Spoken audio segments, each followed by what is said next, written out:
And you are listening to another episode of the Quiver Podcast.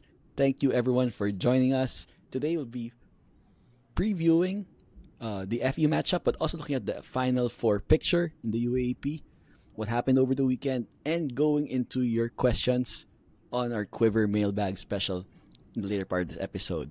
First, meet everyone. I'm Kiko. Thank you for listening. Let's introduce everyone else. And you, Brian, say hi. Hey! Let's go. Yeah, Sorry. let's go. Let's go. Yeah. Let's go. And you, Vic. Magandang araw, whatever time you are listening to us. And thank you for listening as always. And you, Gio. Hey! Hello. Diba? Hello. Hello. Guys, we didn't play this weekend, but somehow we clinched a twice to beat advantage for the Galing. Final Ang Four. galing. Diba? Effortless. Pati twice to beat, walang kahirap-hirap. Diba? So we were able to clinch that when when UE lost to FEU FEU earlier. We were the only team to do that this weekend. There's other team who had the same opportunity but couldn't seal the deal. So guys, right now the standings is LaSalle is on top at 10-1. UP after dropping to and their game to NU earlier was now 9-2. And then we had the rest of the teams, right? There's this big Bunch talaga. bunch jump of the peasants in the middle, diba? UE at 6-5, UST Growling Tigers, sa mga nagpapautang, diba? At 5-6, 5-6. diba? Adamson and FEU time at 4-7, Ateneo and NU 3-8. So technically everyone's still in that Final Four picture. Oh. Yeah, diba? Yeah. But first, G, I wanna go to you. We clinched the Final Four. We clinched a twice to beat advantage. Is that better in terms of going to our last three games against FEU, UP, and is that the pressure is off? How do you see? What's the right mindset for the team? That's a tough question. Like I was really thinking about it earlier today. And one of the things that came into my mind was, this is a good chance to maybe get Henry those touches and maybe get him a little bit more confidence because we really need him come Final Four, right? Like there's a part of me that feels that way, but also I also feel that this team should not step off the gas, kasi, and we definitely need to finish all our games on a winning note. Para whether you believe in karma or not, whether you believe in peaking or at the right time or not, and all these things, but it takes a lot of pressure for us, but maybe by taking out that pressure, we're actually gonna end up having more flow in the game and being a little bit more relaxed and really focusing a little bit more on the fundamentals and what coach wants. So yeah, the pressure's off. We can relax a bit. It doesn't mean we can go out there losing and choosing our destiny, diba? No. Like that's probably not what we shouldn't do. I can imagine a scenario now on the last game day of the season. But ito nga, like maybe I'll throw this question back at you guys. On the last game day of the season, if an NU win will bring them to the Final Four at the expense of Ateneo, ano gagawin natin? We'll play the other Phillips 40 minutes. That's how we're gonna go. No, I'm kidding. Like, um, those scenarios started to pop into my head. Pero yun nga, we go back to the fundamentals. We don't choose our opponents. We Yep. play the game with dignity. And hopefully this time that we remove that pressure from us gives the boys the opportunity to grow. And we know UP what they're made of. They're the other contender, but our other last two opponents, NU and FEU, actually won their games. So you think that gives us a bit of a wake up call not to be complacent going to that final stretch? Yeah, I mean, yeah, for sure. Like we cannot step off the gas talaga. Like I think we talked about this in one of our earlier episodes. Na maybe UE was peaked a little too early. UP yung medyo they were doing very very well, first round, and then suddenly they're starting to go down. Whereas our curve should be going up. And just because we clinched the final four, we should not let that curve go back down. We should not go back to our old ways. In fact, if anything, this is for me the time for KQ to find his 40-point game. No pressure, man. Pero just saying, like, this is actually the time for him to start. I think he's given up the triple double search. Eh. Alam mo, this time last season, si KQ was trying to get the triple double. Eh. He was trying to do it once, he was trying to do it twice and thrice. They had all the players around him that could do it. Now I think it's the opposite. I think he should go over and start really dominating the game without the pressure. You can score 40 points in the first half, then rest for the second half. If that Yes, works. yes. Okay. Brian, break down for us the scenarios between that first and jockeying for that first and second slot, and how important is getting that first slot, that first seed in the final four, even though we both slots had a twice to beat advantage. Mm, by how it's shaping up, UP would have to rely on NU or FEU for us to lose to one of those, if not both. Tas talunin pa tayo to get a number one spot.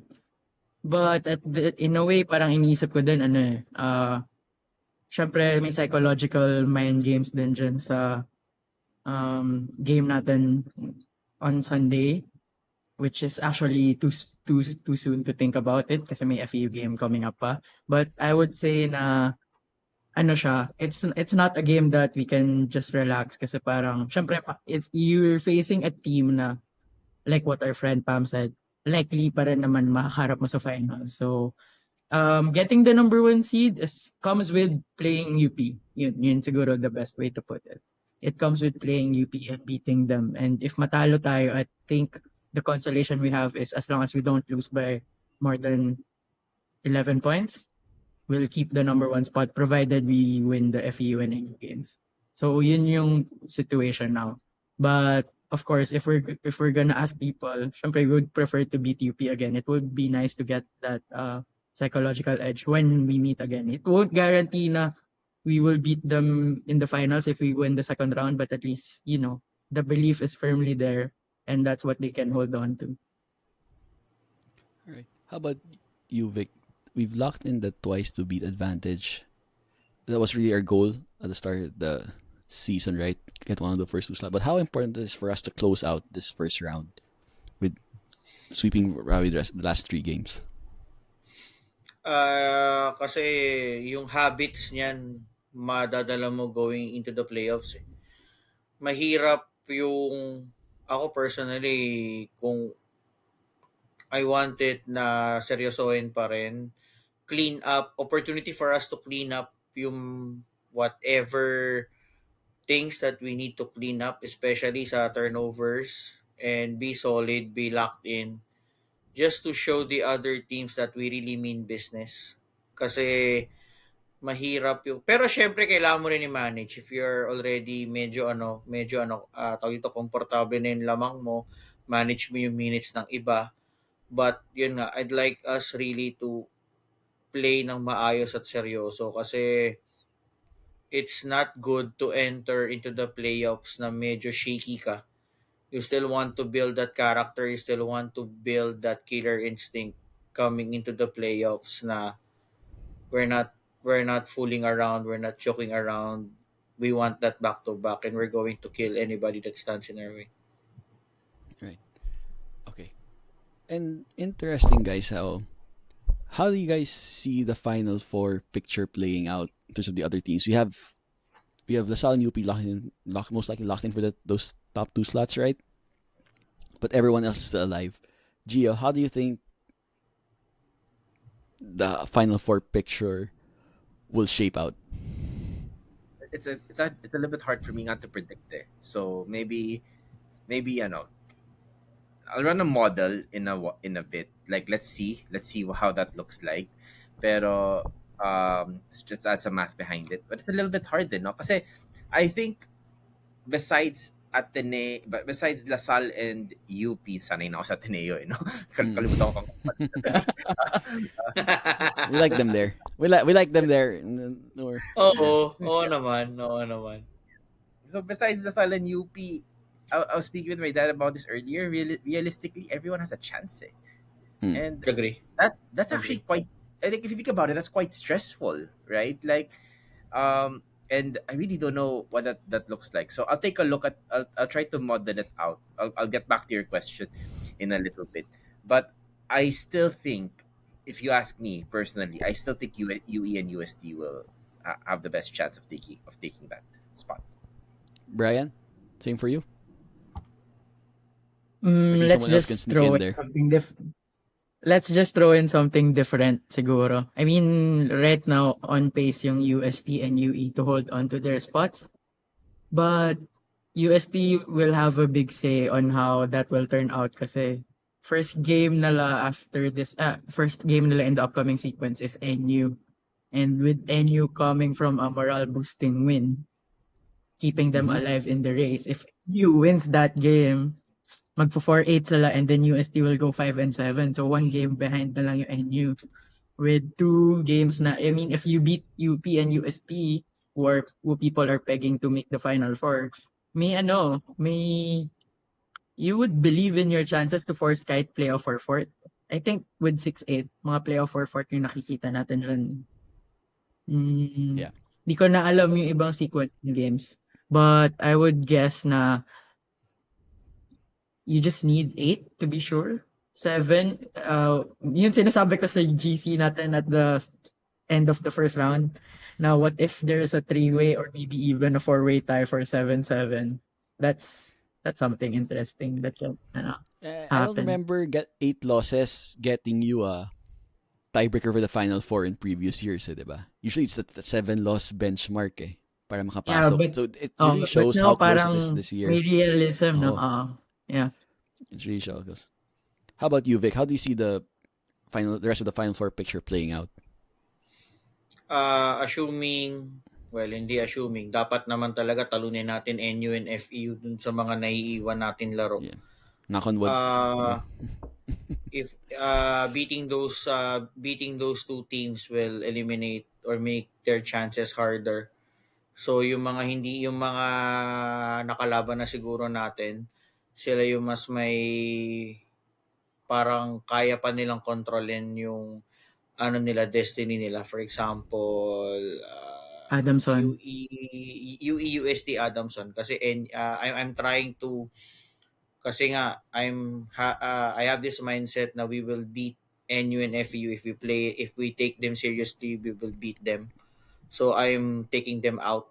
So ang maiiwan mo diyan is yun nga si UST Adamson, Ateneo, but I'm not really confident on Ateneo's chances given the way they're playing right now. So parang mas may pa ako sa Adamson kahit papaano. So yung tatlong yun, pero ang hirap mag-predict kasi I still stand on what I think na yung 3-6 kasi nga si NU and FEU ko na muna siya. Yung 3-6 na yun na naiiwan. Yun, anybody can beat anybody. So ang hirap talaga. Hindi mo talaga siya hindi ko talaga masabi kung ano yung ilalaro nila kasi ngayon who would have thought that UE will lose 3 of their past 4 matches, 'di ba? Talo sila. So even si UST medyo if you put Tongkara in foul trouble or take him out of the equation, medyo hirap na rin tong si UST. So walang clear walang clear advantage. So ang hirap para sa akin ngayon, ang hirap pa rin sagutin sino yung 3 and 4 na teams. Yeah, let's see how it plays out. But it's really interesting. It's nice from where we are, looking down at the other teams having secured it twice to beat. Let them worry about where they'll fall. Let's see where the UAP scriptwriters take us to the Final Four picture. I think very very UP nga sa nagsulat nito eh. Lahat middle class yung yung UAAP this year. Very very Burgis! Burgis! Burgis, diba? Wag kang burgis, Brad. Wag kang burgis, Brad. Pare-paras lang tayo ng tuition fee, Brad. Pare-paras lang tayo ng tuition fee. Alright. Before we go to our FEU preview, guys, there's an interesting article we saw on Spin the other day saying they were teasing that one storied UAAP coach will be leaving his post after the Papalit season. na naman tayo ng coach. Tayo Papalit na naman tayo ng coach. Because every coach Papalit na naman tayo ng coach. pag first year coach, champion tayo lagi eh. So we should just rotate coaches eh. I think that's the strategy. Sino pang no? Ikaw, first time mo. Uubusin natin yan. Uubusin natin yan. Ikaw naman. That's the technique eh. Kaya hindi naman back-to-back eh. We just we retain coaches. We should just rotate coaches the first year every year para champion tayo. Oo. Basta kailangan first year lagi. Any guess from you guys?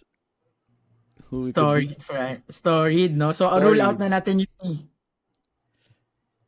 wala na sila. Mukhang safe naman sila with Coach Gold I think. Mukhang safe Storied naman sila. Storied naman sila. Maraming storya lagi. Naka-coffee book pa. Daming storya lagi. Storied naman sila eh. Daming storya lagi. Inspiring a nation yan.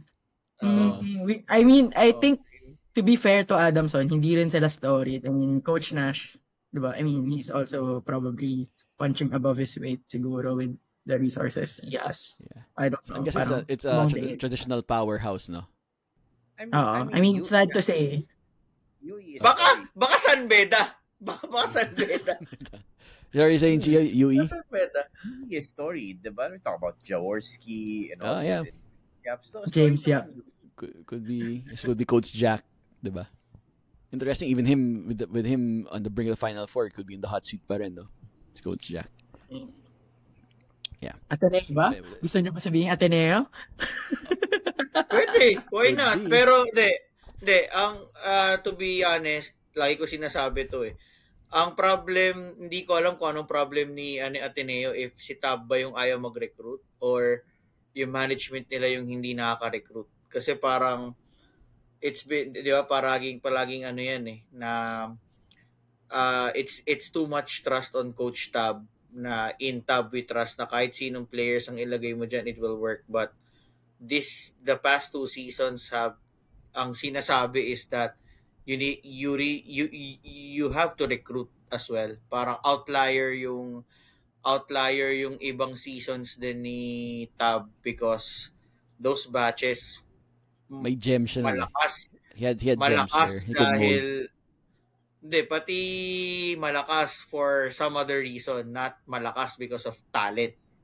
'Di ba? Parang at this point in time, parang na-prove na ulit yung standard theory na you have to recruit. You have to, I mean, hindi pwedeng hanggang dyan. So, baka, to be fair kay Allen, sige baka, go ahead. Baka kailangan nila mag-recruit ng student tutors. Oo nga.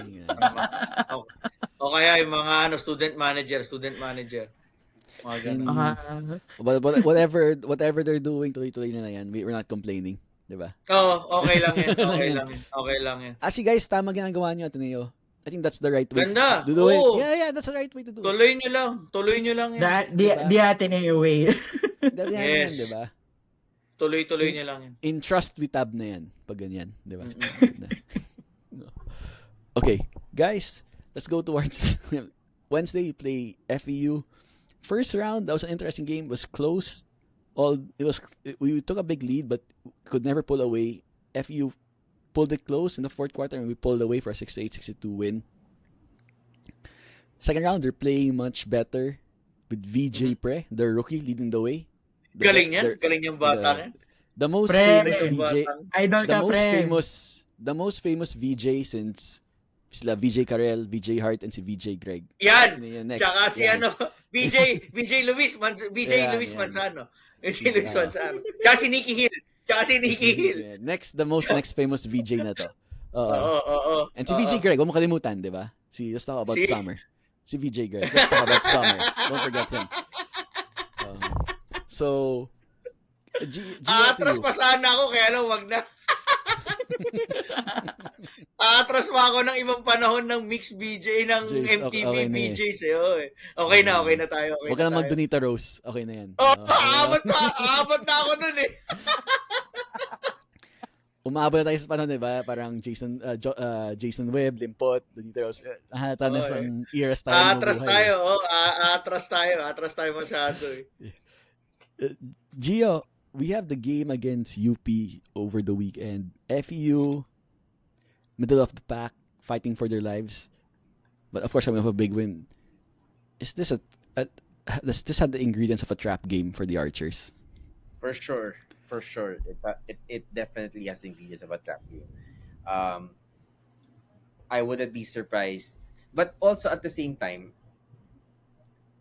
I don't know if there's a little bit, like, I know we talked a lot about the pressure earlier, but I don't know if they have one eye on you. If before going to this game they had one eye on UP already.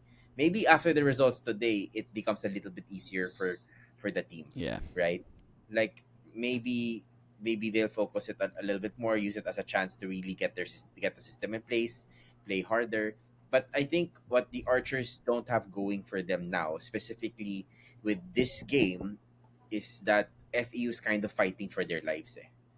Like they might actually push hard, and they're like, we still have a chance to make the Final Four. Mm-hmm. Like what it's worth, we still have that chance. So maybe they'll fight hard and try to nick one game out of LaSalle. So we gotta be a little bit more careful with that. I would say though that in the first round kasi the only reason why FE was that close was because we turned the ball over a little, almost like UP turned the ball over today. Almost lang. They set the highest kasi. So tayo hindi naman highest no time na yon. And I think we played dami lang frequent flyer mass with all the traveling earlier. Si exactly. UP. Diba? Right? So I think I think we've grown much better as a team also compared to the first round. So I want to see how that looks like. KQ is passing less, scoring more. They're giving KQ the ball a little bit more. Mike is being a little bit more dominant. Josh has moved up into the top 10, top 8 of the MVP rankings already. So let's see how it goes. And this is a newer Archers compared to what happened against FU in the first round. Brian, you made a good point. FU won their game. Wake up call for us that, hey, we have to take these guys seriously. They're fighting for their lives. UP lost to NU, a last place NU team, showing you cannot take any team for granted. How does that work? Does that work in our favor? And what are you looking for in the Archers in this game? First question, I think it works in our favor kasi the two results earlier proved that we still have to put our work in. And to our players' credit, the way they were playing before the break, they know where to work. They know what things to work on, and in-acknowledge naman nila yung mga lapses pa nila. Like what KQ said in an interview, parang maganda yung panalo against Ateneo, pero alam nila na malayo pa sila to where they want to be by acknowledging the distance that they need to, proverbially speaking. Alam nila na itong game against FEU is not gonna be easy. Magugulat tayo if it will be easy. So, kasi alam naman natin we are sports fans, and especially sa football. If you're a team na going for the title or going for top 4, and then makakalaban mo relegation threatened team or a team may nahabol pa, yun yung mas ayaw mo kalabanan eh. Ang gusto mong kalabanan minsan yung team na parang nasa bakasyon na yung utak. I think with the current table we have in the league, walang team na nasa bakasyon na yung utak. So, we really have to bring our A game. Wala pa silang Pasko sa mindset nila. They still want to extend their season to at least a playoff game. And I think if we play our game, that's what I'm looking for. If we play our game, try to trim the turnovers, part na siya ng game, especially with the unorthodox assessment of the traveling infraction. It's bound to happen. Kanina, while watching some of the games, I'm reminded na, travel nga pala yun. Although meron pa rin mga nasa ITAS na parang it didn't really look like one. anyway, I mean, that's how they're calling it. And to be fair to them, it's consistent. Colorblind naman yung interpretation Yes, that's ng most mga important. wala namang sinasabi na, oh, player to ng UP or player to ng Lasal, player to ng Ateneo, tawagin nating travel. Hindi siya ganun. So, it's up to us to really come back into a game, especially 10 days din na wala. Hindi sanay yung team natin. I remember nung preview pa lang nung second round, na banggit din natin how the schedule was shaping up. It was 1 week na 3 games, and then 1 week na rest, then Ateneo, and then 10 days na pahinga, and then ito na yung crucial week for us kasi we will have FEU, UP, and NU in a span of a week. And Do you Team think that'll Madrid be a nila big nanalo ng 3 factor, games. Brian? Alin? Kasi there'll be a rust factor, Yeah, arguably. Kasi, yeah. and like you said, FEU historically loves to play spoiler against LaSalle. So, do you think Yeah. that is a recipe for an upset? Meron talaga. If I remember yung second round game natin last season against FEU, it was also a proper nail biter kahit the score in the end didn't suggest so. Alam ko dikit yung third quarter score nun eh. And then we just pulled away in the end. I mean, we really stopped their attack na nung time na yun. Hindi na sila makasabay sa offense natin. That's what won the game. And maybe we can trace that moment if ever man dumikit yung FEU, hindi sila nakasabay sila sa Lasal on Wednesday. I think we will have to go back on our offense has to deliver. Kasi alam naman natin yung defense nandyan, but we also acknowledge that FEU has a few shot creators in their team. Joric Bautista, VJ Pre, John Ray Pasaol, even yung mga likes nila Montemayor and Nakay, if given the minutes, they can cause problems. So, pero ang nakikita ko lang is, in terms of experience, dun yung lamang natin ng malaki. And maybe that's where we can expose them if it came to that, as what happened in the first round. Vic, what are the keys to victory against FEU for this LaSalle team? Unang-una, bawal maging complacent. I think that's one. We cannot play relax. Dapat andun pa din yung hunger to win. Kasi yun nga eh.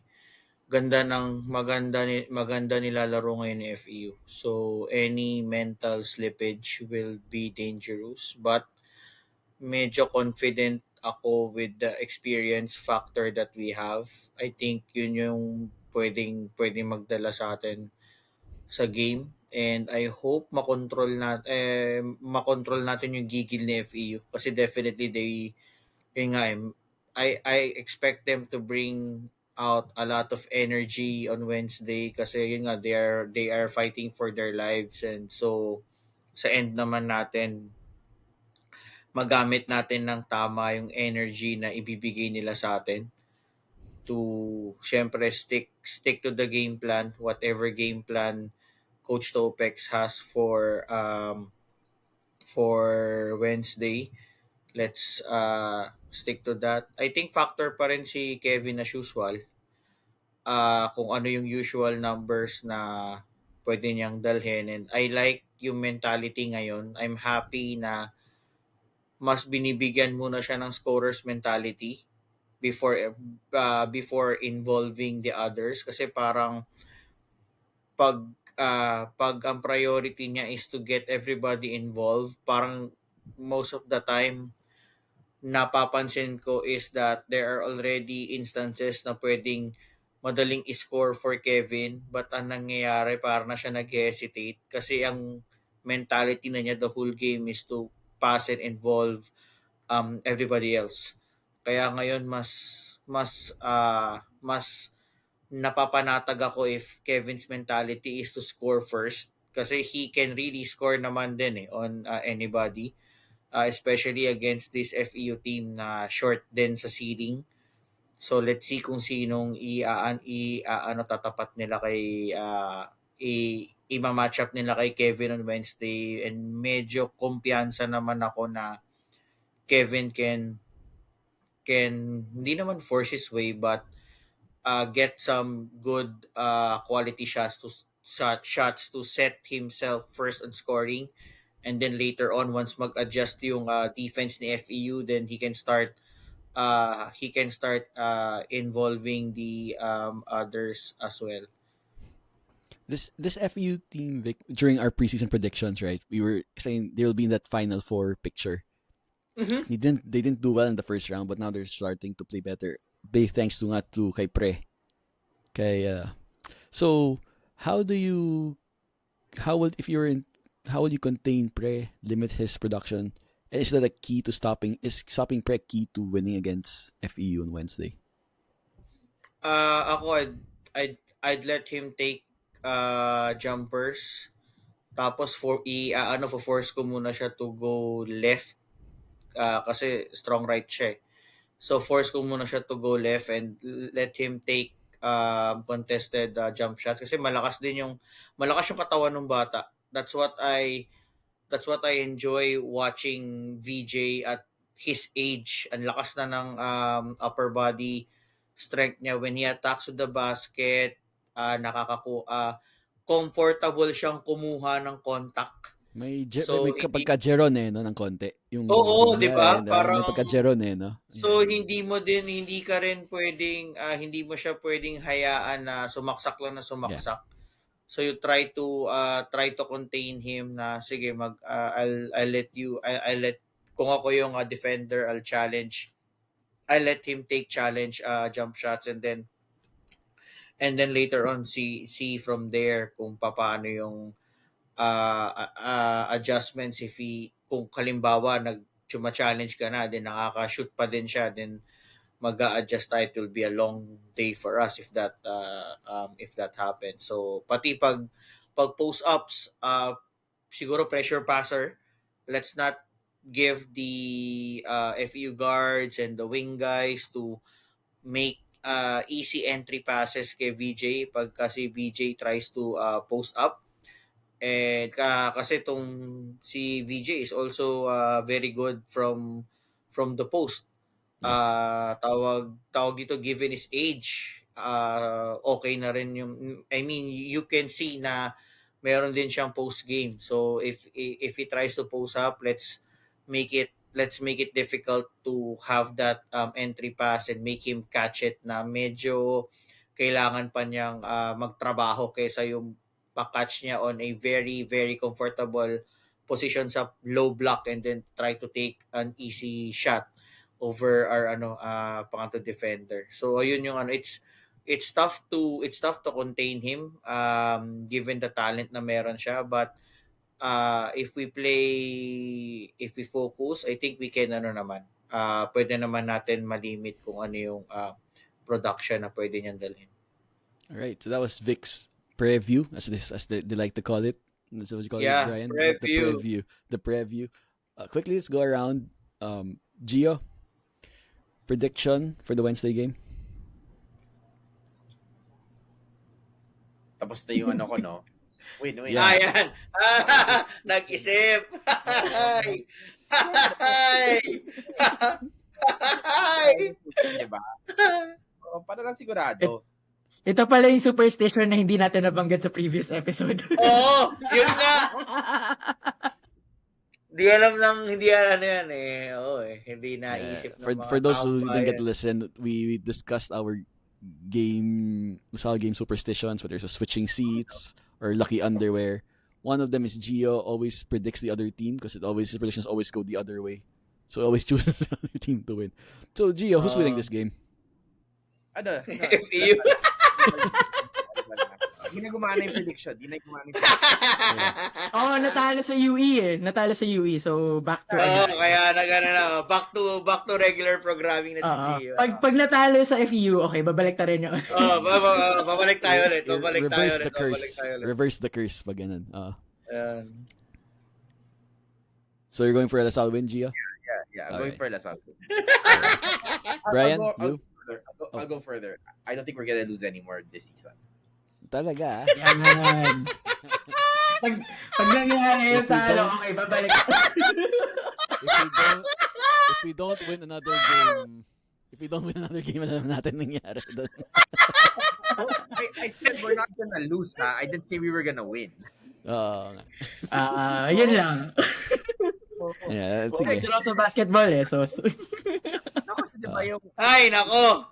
yung prediction ko nung simula was that people would get ineligible.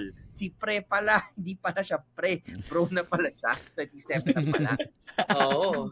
Pag ganun. All right, Brian, your prediction. Prediction. We will win.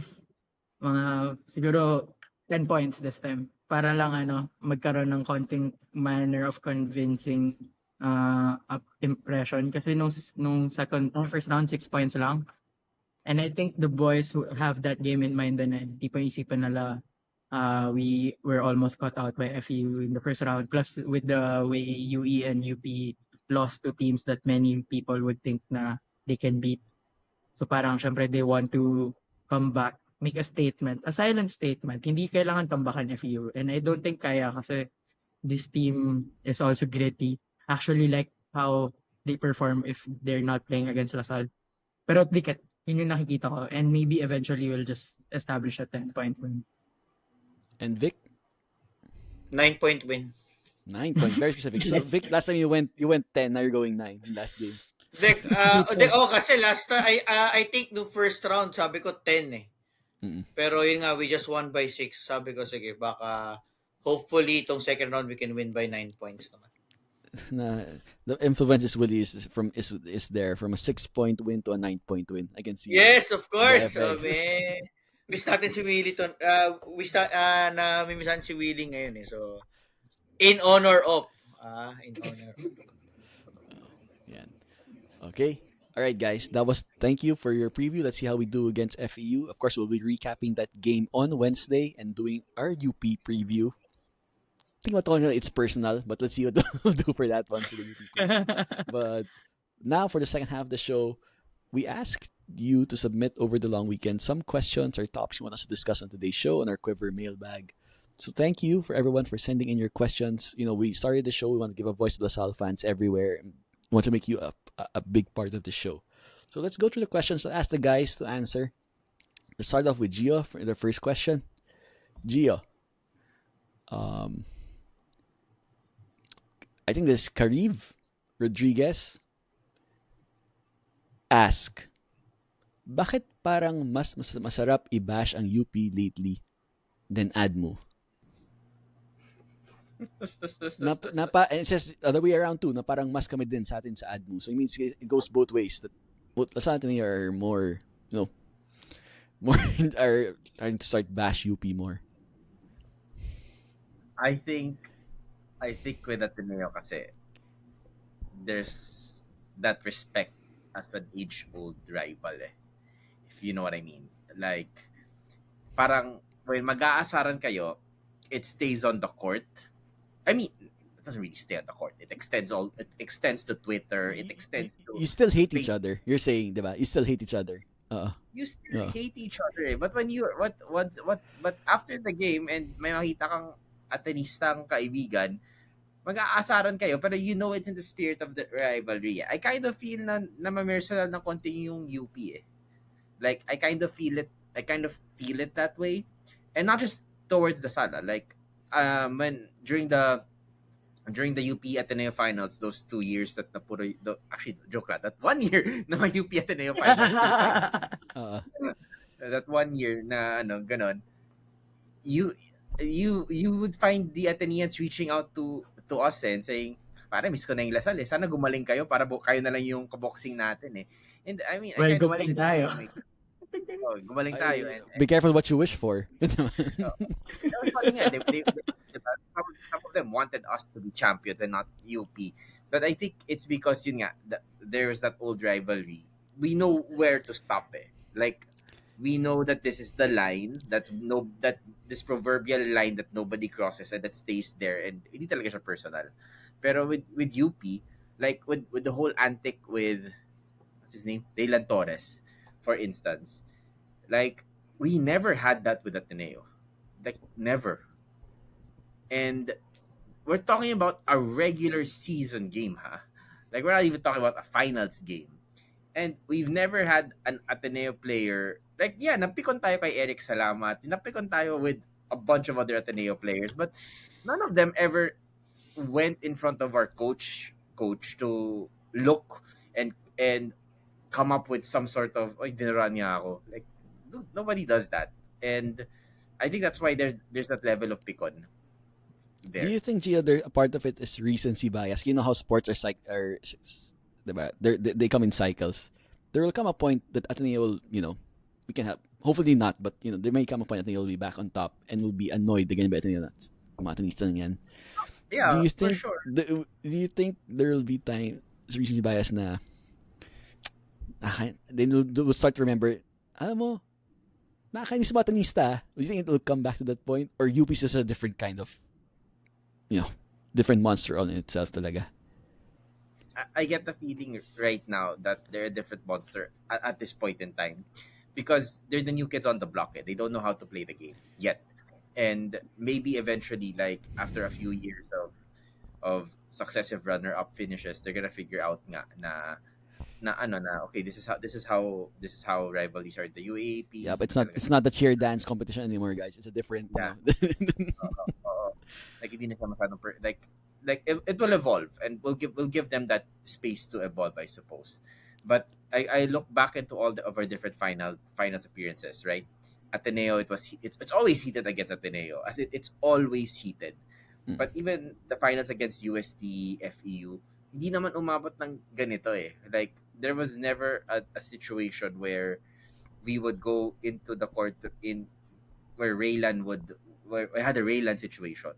But I think there's more than that. There's a lot of extracurricular activities. I saw this post on Twitter about this Atenean who posted all the infractions of all the UP players intentionally hurting the different La Salle and Ateneo players. Like, I only remember one, yung sinuntok ni Tenorio Sigako, and he was suspended the next game. Alam mo yun? Yeah. Like it stays there's a certain civility pa rin between Alasal Ateneo rivalry. And maybe that's why a lot of people are a little bit annoyed with you. Okay. I hate using mga Burgess terms, but the concept of new rich. That's how it comes off sometimes. Trying very hard not to. Oo nga, I just had to throw it out there. I hate using that term, but it feels that way. Next, Vic, next question. Thanks, Gio, and thank you, Kareem, for that question. You might know this person well, Vic. Green, under the account Green Archer _ MH says, who is the best underrated player of the Green Archers? To answer that question, ang unang pumasok sa isip ko is actually dalawa. It's Monose Calijan or Fresio. Those two guys are underrated in such a way na hindi sila scorers, but they are very, very important piece on how we ran that full court press in 1998. And even before 98, I think Coach Mon arrived in 97. Mm-hmm. Kali Jan, I think, arrived earlier, 95, if I'm not mistaken. Tama. Parang ahead si Kali Jan kay Mon. But they have the same profile na they are sila yung mga do it all utility guys mo na pwedeng sabing 3 and hindi naman 3 and D, sige, pwedeng 3 and D in this modern day. Si Kali Jan, hindi naman tres, but he can shoot mid-range jumpers with consistency. Same with si Coach Mon, can knock down threes if he's very, very wide open. Hindi mo rin pwede iwan si Coach Mon sa tres. So alam mo yun, they're not your top guys in the team, pero ang laking bagay nila bringing the team together on the court, especially How about this? sa defense. If this is current team, Vic, who would you make that player? Si underrated. Parang baka si Guliena. Okay. Baka si EJ na to, EJ. yung underrated. Even si Earl, pwedeng si EJ. Kasi both ends I think they do both ends, yeah. Hindi ko kaya sabihin si Voris. Siguro kasi si Voris, tingin ko he'll be a very, very vital piece in the future, in the next years to come. Kasi first year pa lang ni Voris pero sa akin kasi alam ko kung ano yung kaya niyang ibigay, especially seeing him play in high school. And then tapos ngayon, so medyo medyo ilang akong sabihin na underrated si Boris because I know mas may higher ano pa siya, quality pa siya. So I think I should say si EJ at si Earl. If Alright. si JC hirap din ako kasi there are times na medyo may pagka take charge guy din to si JC eh. Pag alam niyang si JC ang galing tumiming kung kailan i-score na ang lumalabas sa eksena is that pag alam niyang si Kevin hindi masyadong gumagawa, parang may take charge mentality din to si JC. So hindi ko rin siya malagay as an underrated player for us. Parang kumbaga may para sa akin parang nasa star level ko si JC eh. Kasi with the timely yung mentality niya na yung team ko kailangan ng puntos o score ako 3 points, score ako mid-range, saksak ako. So I think ang pwede ko makonsider siguro underrated baka si EJ tsaka si Earl. Yeah. I'm surprised dun sa all-time list mo, hindi mo sinama si Aljon Mariano dun sa underrated. Or baka naman, he gets his flowers naman, di ba? Oo. Medyo pasensya na po. He's still with UST. So hindi ko popular to contrary belief na siya yung factor noong 2013 pero I really beg to disagree with UST supporters na siya yung natin, siya yung Alam mo six naman man natin UST, mahilig manghulog ng tao sa bus nila.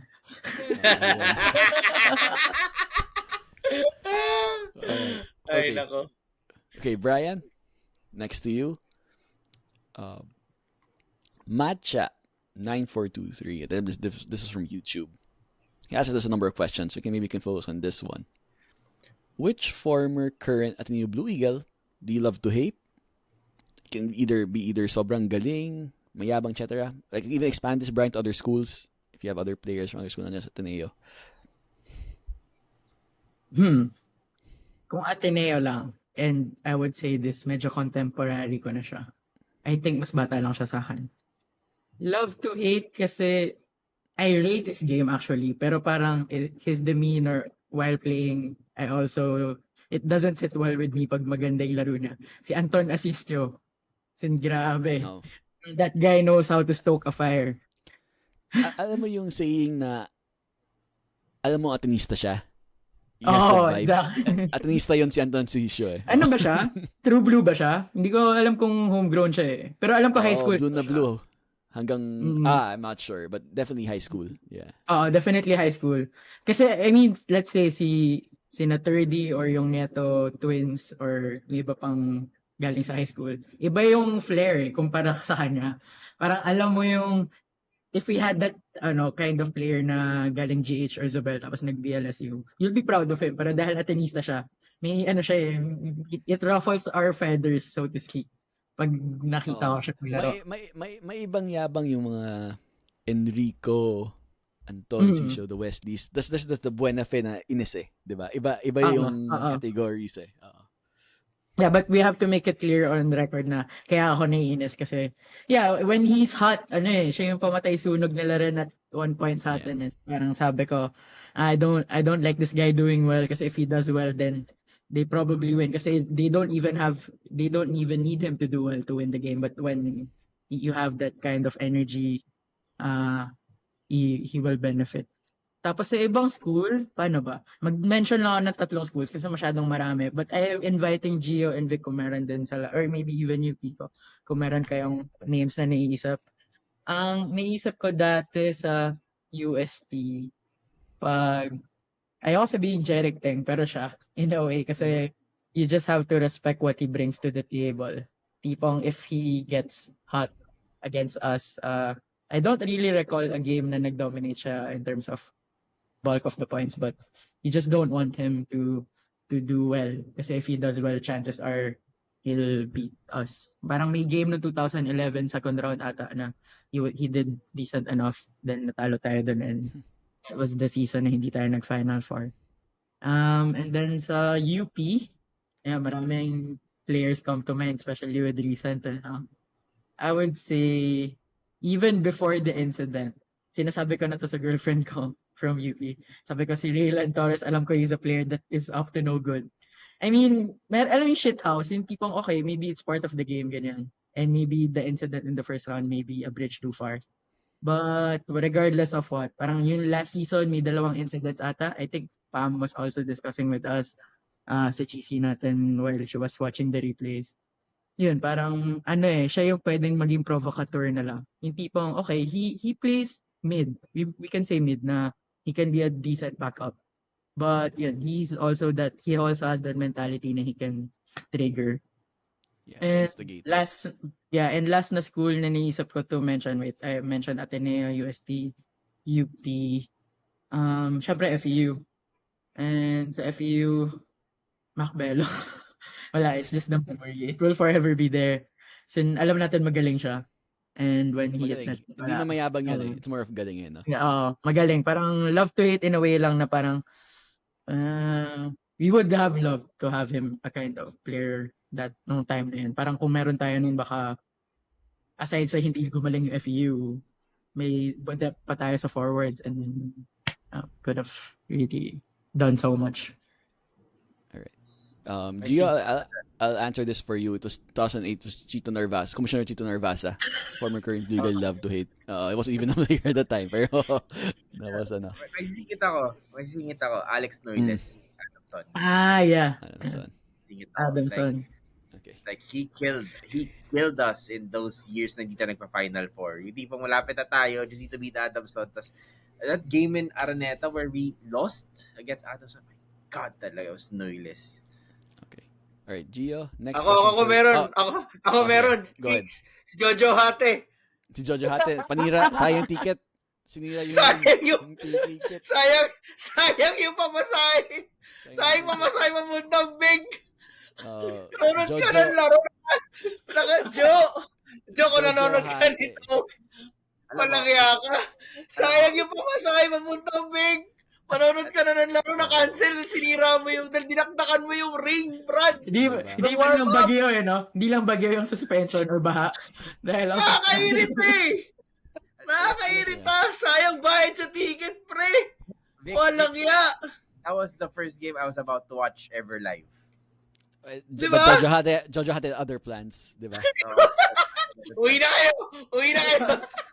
So, sirahin ko yung ring. Uwi na kayo. Ay, nako. Alam ko may kwento dyan eh. Parang sabi yata, kasi si Luigi Trillo yata yung coach ng Adamson nung time na yan. Yeah. Sabi yata si Jojo Hate na, Coach, cancelled na yung game. Tapos parang sabi niya, bakit? Mas nasira ko yung board. In English, sinabi ni Jojo Hate kay Coach Luigi. Oh. In English. Coach, the game got cancelled. Kaya, so for match 9423, if you want to know, it's in the name, si Jojo Hate, di ba? Ruining the game during the warm-up. Baka naman parang lang yan, ha? Parang Abate tsaka Abate. Jojo Hate tsaka Jojo Hate. Alright, Gio, next question. Best floater push shot specialist in LaSalle history with the candidates top of my head being Mac, Santi, Balti, KQ, and even Raven. Sorry, Mac. Mac. All day, Mac. Captain Hook. Captain Hook. As in, like, umuhok siya sa 3 points eh. Umuhok siya sa 3 points. As in, diba, there in 2004, sabi nga ni Boom Gonzalez Mac Cardona against the rest of Ateneo. As in, nag-hook shot siya against 5 players and it went inside. Yun? Fast break yun eh. Fast break yun. Jump siya sa may free throw line, then nag-hook shot. No, Mac talaga. Alright. Okay. Brian, next question is from I pronounce this Swankelu. Alright. Swank Ilu from Instagram. She's asking us to roast the fan bases of other schools. Paano ba natin i-roast to? Yung standings yun na yun. I think we'll like you say, Brian, we'll save this for a Christmas episode, diba? Yes. Mag-roast tayo ng chestnuts. Hindi pa ngayon ang tamang panahon. We owe Swank, we owe this to you. We'll bring it Christmas. Win or lose yan. We'll have a special Christmas episode for Rose and other Yeah. schools. Pero wag mo na ngayon. We will just Swank. It'll just be 6 schools. I don't think NU has a fan base. I've never met anyone from NU, so there's no one to roast. Ako meron na. Meron na. Vic, ilagay mo sa test tube ka, i-test yun at malaman ano yung sa siya galing. You have to Yes. capture him, i-tranquilize mo. We have to find out. We have to origins. study. Yes. Oo. Okay. Kailangan pag-aralan. Alright, guys. Last question is from very interesting name. Si Pinas Rap Battle. Okay. Wow. And this can be our Derecohan hot take segment of the today. Break it down. Brought to you by Blue Fire LPG. Yeah, break it the down, blue that's right for you. All-time starting 5 or all-time LaSalle Dream Team. Okay, so guys, let's have parameters here. Do we just talk UAP for this one? Pero malinaw, or do we open it up? Just UAP, right? Ako, Just UAP. ano lang, kung ano yung sa akin Kung ano lang na yung natin. nilaro, kung ano yung nilaro niya sa UAAP. Yan lang. No. I mean, we don't include the NCAA era for this one. No limeng bang, skirt backmans. Just UAP. Well, kahit isama natin, parang ang hirap kasi Iba na yung... hindi natin nakita. Kasi normally, what will answer, sa akin lang to normally what will answer is yung mga napanood natin. Okay, so let's so go. medyo mahirap let's go magbato UAP. ng pangalan na, kasi ang hirap UAP. mahirap fair. That's fair. Let's go UAP. LaSalle all-time starting 5 dream team. Okay. So, sabi ko lang, I'll just get off the bat. Manoj, Chandumal, Rajan Lee, exempted from the list. We also mentioned si Aljon, exempted mga yon. Let's go position. Baka isama niya. Baka isama. Let's go position by position. Gio, who will you put at center? Center. Walsham. This is the old joke time team. Embala. Ben Embala. Brian? Center pa din, no? As in, Center tingnan position. natin. Mag-agree din ako Embala. Has to be. Vic? Papa June. Pwede. Pwede. I'll go with Papa June. To be fair, di ko pa siya inabutan. So, yeah. Yeah. Ooh, Medyo, that's tough. Oo nga. naabutan ko si Papa June So, I'll go with Papa June. That's a tough call. Oo nga, no? I'll go Ben. Can I put June at 4? Parang ganun. Pwede ba yun? I'll go Big Ben. Kaya kanya-kanya lineup So, okay lang yan. Okay. Gio? Power forward. KQ. Okay. KQ. Brian? Hard to disagree with Kiambao. Sige, just to put a different name to the list, Perkins. Just to put a different name. 2 championships there. So, KQ Jason is at Kendrick. Jason, to be clear. Kendrick! Not Kendrick. You know what? Stop this thing! Parang si Kendrick Perkins parang may pagkain siya lagi. May pagkain siya lagi sa bibig. Yung salita. You know what, Stephen A? How about you, Vic? Power forward. Michael Phillips. Wow. Okay. I'm putting Donald Yado at the 4. Donald Yado. Ayan. Let's leave it to interpretation na lang sa listeners and viewers kung sino ilalagay na sa team nila. But those are strong candidates. All right. Who do you have your small forward, Gio? Jeron. All right. Jeron. Brian? No, sige. Dahil hindi ko sinagot si KQ kanina, dito ko siya ilalagay. Vic? Kevin also. Same. I'll put Kevin at the 3. Yeah, so at Okay. least Shooting guard. na. I have a feeling we all have the same answer here, but let's see where we're going. I have a feeling we all have the same answer here. Let's see. Gio. Joseph Yo. Iba. Ren. Obviously, it's Ren. Okay, but iba. favorite player all time. So, pero Ren, it's Ren, for sure. Yeah. Mm-mm. I would put Retualo then over Vosotros na yung second kong ilalagay. So, I mean, comparing the two. Retualo. Vic? Ako Ren. Tas number 2 ko actually si Joseph. Yeah. Joe. Joseph. Pwedeng si Joseph, but syempre si Renren iba yung kalibre ni Renren. Alright. Same, Ren. I'm surprised hindi mo pinis si Coach Cholo. Baka maano ka sa practice niyan, Vic, later on. Baka maano. Hindi, point guard si Coach. Point guard Okay. ko siya eh. Point guard ko siya. Point guard ko siya eh. Alright, Oh, let's go point guard to ko yan eh. let's go to point guard. Gio? Thomas Torres. Thomas? I don't even know why that's a question. No. Alam mo, Gio, with their... Buti wala tayong player na double P, no? Wala tayong player na double P.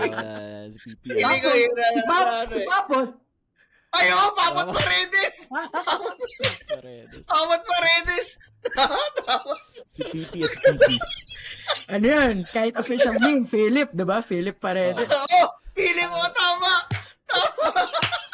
But Gio, in fairness, with that lineup, all you have the point has to do is to receive the inbound and pass it to the next player naman. We can play point guard and we'll be fine, diba? With that lineup you pick, diba? I'm not even joking. Like I still think Thomas was one half or at least 2/3 of the best dunk in the UAAP. There is no Ben Imbala alley-oop dunk without Thomas Torres. Correct. That he threw a bit behind Pati him. yun eh. Yung pasa nagpaganda sa dunk. Yung pasa nagpaganda sa dunk. Pero like ito, if kung hindi siya na-injure, feeling ko all-time great talaga si Thomas. Really? Hindi siya Oo naman. That's Ako very naman, true and oo. hot take. Yeah. He will have a better sa akin din. May better career if not for injuries. We'll never forget that Final Four against Letran and that finals against San Beda in high school. Oo, Grabe ba yun? yun. Bangklase yun. Bangklase yun. Yeah. Yeah. Brian, point guard. Dahil lang matapang siya, Evan Nele. Evan, okay. Matalino rin ba? Hindi natatakot. Hindi, matapang lang. Ay, I mean, baka matalino matapang in a lang. different way. Pero sabihin na lang natin, sure tayo matapang. Baka matalino Ingat ka naman. dyan. Hanggang doon lang. Matapang at saka matalino. Vic? Coach Cholo, kasi kailangan ko na ng facilitator. Pero Cholo. ano yan, kung sa ibang actually torn ako kay kung talagang kailangan mo ng pandiinan, torn ako kay Coach Dindo and kay Mike Cortez. Kasi iba yung dalawa na yan, iba. They're a different breed yung dalawa, especially si Coach Dindo na naglaro for us talagang kamador kung sa kamador na point guard, ibang klase. So, pero yun, I'll go with Coach Cholo. Diba? As Pipili your pa tayo, obligations dictate. We can do that. Sige. But for point Sige, point guard. Ang hirap, as being the security agency, as Lasal fans call, ang dami nating point guards eh. You can go JV. Ang daming tumaan. I'm not sure BJ counts, but Dindo, the Bullet, diba? Tony Boy, diba? Tony Boy. Dami talaga. Ang hirap. Ang daming... The best Espinosa in UAAP.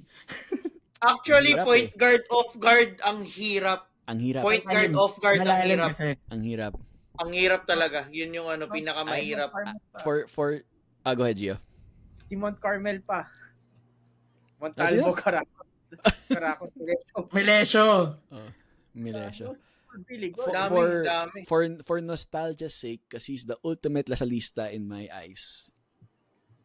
Dino Aldiguer made the 3-point shot in 1999 to tie against UST in Game 3. Oo. But missed the free throw to send us to True Lasal to win the fashion. game. Kasi ang sabi niya, iniisip na niya yung US trip kaya namin this time free throw eh. Buti na lang overtime, but that's the ultimate salista there. Pero yeah, point guard is Pati tough. yun. The best finals game yan para sa akin. Oh, Ibang klase all-time yun. great yun. That'll be a good episode in the future. The all-time finals rankings, diba? Let's bank that. Okay, guys, quickly, we have a few minutes left. Gia, coach. Ang hirap ng tanong na to.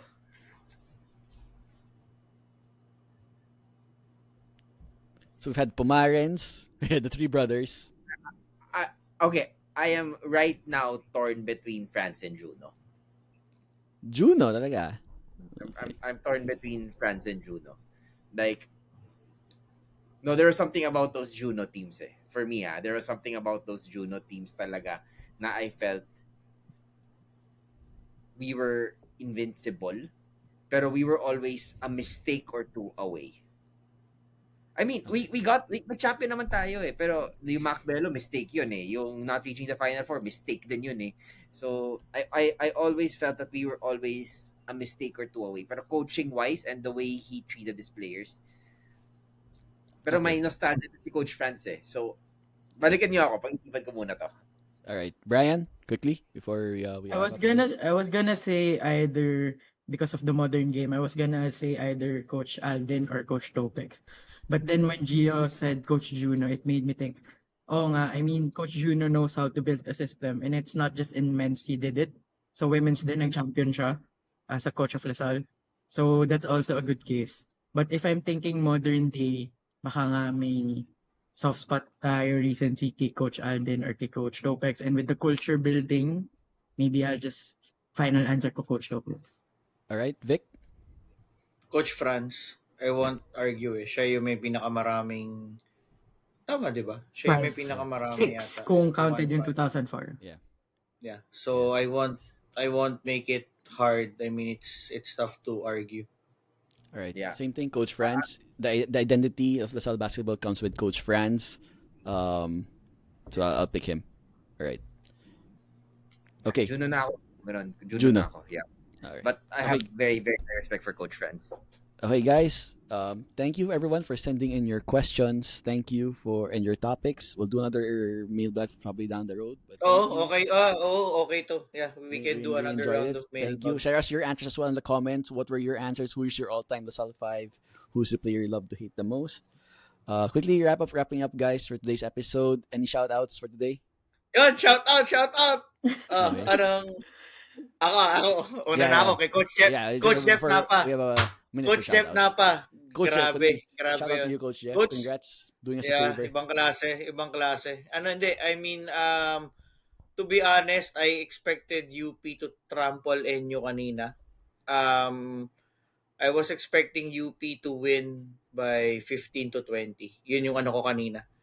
Yun yung expectation ko talaga kanina. So, hats off with that defense. Parang alam ng NU na si UP will go inside kasi nga may height advantage naman talaga din si UP, but Coach Jeff made it really difficult for UP to execute kung ano yung plano nila in mind. So grabe lang. Alright. So hats off. Brian, Hats Gio, off. anyone for you quickly? Ako, hopefully he's listening to our podcast. Ruben Amorim. Alright, Ruben. Yes. Okay. Yes. Alright. Bem-vindo. Alright. Best of luck to you, Ruben. Brian, I guess the same for you. Alright, so I guess... Yeah, Si Eric, wala ba kayong ano kay Eric?